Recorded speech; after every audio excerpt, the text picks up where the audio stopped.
Hey everyone, Ben Mason here at iGolf Studio in Sheffield. I'm going to talk to you in this video a little bit about length of golf swing and the matchups that you want to be looking for if you have a short swing or a long swing. I get a lot of golfers come to the studio here in Sheffield and they say to me, I need to shorten my golf swing, I lose control of it. I don't particularly think that's the case. I'm not a fan of shortening golf swings as such, purely because it takes away quite a big power source. I think people then just become a little bit, hit the ball too short from there. Most people need to be hitting the ball further rather than shorter. I think what they need to understand is how to match up their swing so that they can produce a good downswing from whatever length backswing they've got. So what I mean by that is if you've got somebody who's got a long golf swing, say a Fred Couples, a John Daly, a Phil Mickelson, when you get to the top of the backswing, I think it's okay for the golfer to go a little bit across the line and the elbow to come out a little bit and get into this position.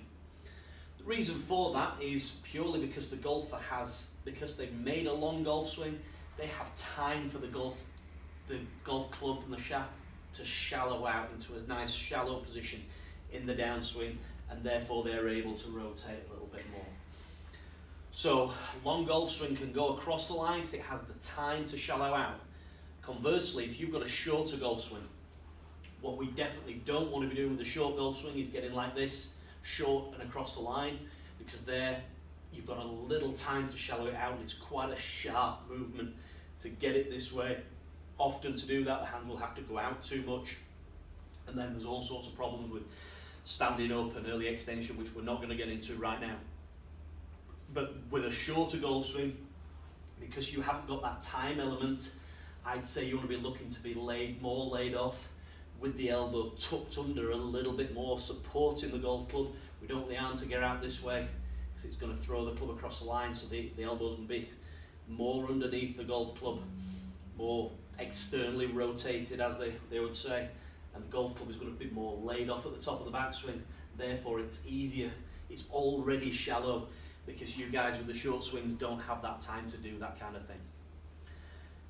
So first of all, find out, do you have a long swing, do you have a short swing, do you want to change it? If anything, I wouldn't be changing the long swings to make them shorter, but I may be looking to make shorter swings a bit longer, just purely to gain a bit more power, and match it up properly with characteristics to help you shallow that shaft in downswing so that you're able then to just rotate and let that club freewheel through the golf shot. Thank you all very much for listening. You can contact me if you have any questions at benmasongolf@gmail.com, or follow me on Twitter and message me there at benmasongolf. Thank you all.